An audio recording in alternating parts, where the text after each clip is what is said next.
তো ভাইয়েরা আমার দেখেন কিভাবে মালয়েশিয়াতে ভাই ব্রাদাররা কাজ করতেছে, বহুত কষ্ট লাগে। একটা পাম্প, এই পাম্পের থেকে সারা বেসমেন্টের যত পানি আছে সব পানি উপরে উঠবে, লঙ্কানে চলে যাবে। মোটর দেখছেন কত শক্তিশালী মোটর, সব মোটরগুলি কত শক্তিশালী। 4 ইঞ্চি পাইপ আছে এখানে, সেটার ভিতরে কিছু ময়লা পড়ছিল, যেরকম ইট, তারপরে কাগজ, বিভিন্ন ধরনের ময়লা, যাতে করে এই মেশিনের ভিতরে যেন এগুলো ঢুকে মেশিন না নষ্ট হয়, এই জন্য সুন্দরভাবে ক্লিন করা হচ্ছে।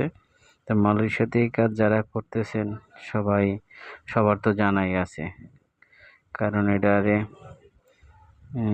কি মেশিন বলা হয়, যদি আপনারা জানি না থাকেন কমেন্টে জানায় যাবেন।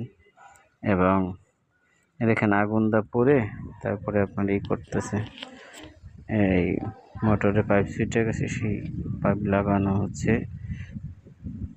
আগুনে পোড়া। সুন্দর করে লাগাই দিব, যাতে করে নেক্সট টাইমে বৃষ্টি হইলে যেন সুইচে না যায়। বৃষ্টি হলে তো বেসমেন্টে পানি আসে লঙ্কানের ভিতরে। সবাই ভালো থাকুন ইনশাল্লাহ।